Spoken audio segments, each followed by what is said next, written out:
Halo, selamat siang anak-anak SMA 15 Tangerang. Gimana kabar kalian hari ini? Baik. Oke, kali ini perkenalkan nama aku Steven, biasa dipanggil Steve. Aku dari kampus Universitas Multimedia Nusantara. Di sini aku izin berpidato sebuah materi yang akan aku bawakan. Ini materinya simpel kok, nggak susah, yaitu bermain game. Jadi, perkenalan dulu sebentar, aku dari angkatan 2024 tahun lalu dengan jurusan komunikasi strategis. Salam kenal semuanya. Oke, jadi sekarang kita masuk ke materinya bermain game. Siapa di sini suka banget main game? Game apa aja? Game PC ataupun mobile? Nah, banyak kan yang main game, suka banget main game. Nah, jadi sebenarnya game itu secara nggak langsung udah menjadi bagian dari kehidupan kita, apalagi dari anak-anak Gen Z ataupun anak-anak generasi muda kayak kita. Tapi kita juga harus tahu kalau misalnya main game berlebihan itu nggak baik juga. Kita tuh sebagai anak muda harus bisa mengatur waktu. Misalnya kalau misalnya kita main game yang kompetitif kayak Mobile Legends atau Valorant, nah itu kan biasanya kita main kan sekitar 1 sampai 3 jam.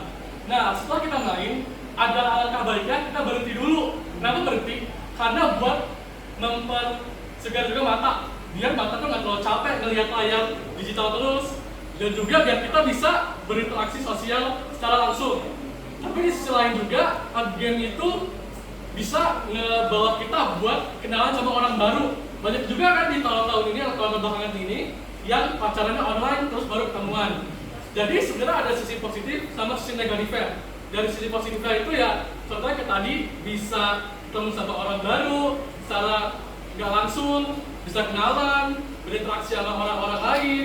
Tapi di sisi negatifnya atau sisi lainnya itu ada juga seperti kayak mungkin kita kurang interaksi sosial secara langsung sama keluarga, kita lupa waktu, lupa belajar, malas makan. Jadi seperti itu teman-teman. Di sini kan juga banyak ya game yang genrenya itu jujur bener-bener banyak, kayak misalnya genrenya kompetitif action kayak PUBG, ada Valorant. Kalau misalnya game strategi mungkin ada bisa dibilang MC Goku ataupun Mobile Chess, Mobile Legends, Magic Chess. Kan catur gitu teman-teman. Terus di sini juga aku pengen bilang ke teman-teman cara kita manage waktu. Misalnya, kalau misalnya teman-teman udah ada work atau laptop, teman-teman boleh banget bikin kayak timeline gitu ataupun time management. Misalnya dari jam 8 sampai jam 10 main game 2 jam atau 1 jam, terus 2 jam lagi sisanya untuk teman-teman istirahat ataupun belajar atau mencari hal-hal yang lebih berguna.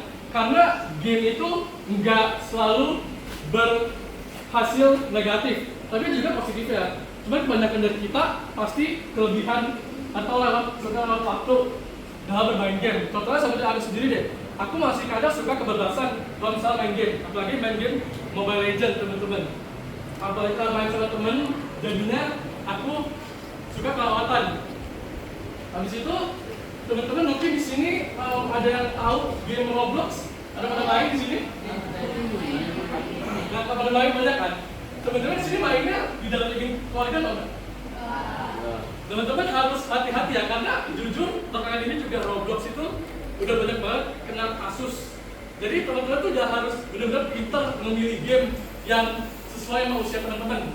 Kalau misalnya nggak sesuai, takutnya nanti kasus yang pernah terjadi itu akan terulang kembali teman-teman. Terus apa lagi, kalau misalnya main Mobile Legends itu kan biasanya komunitas toksik ya, yang kasar-kasar gitu. Nah teman-teman tuh harus ngejauhin ajaran-ajaran yang kayak gitu, karena jujur itu tuh nggak baik teman-teman. Apalagi buat kesehatan teman-teman, kayak mental teman-teman, terus jadi cara bicara teman-teman.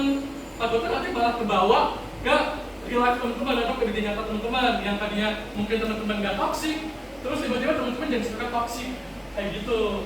Terus apalagi ya?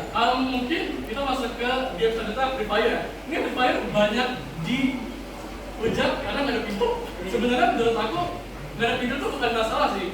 Yang penting kalau misalnya yang main rame, ya itu udah terserah si kompetitor ya, ataupun terserah si publisher teman-teman. Jadi sekian dari aku, terima kasih teman-teman.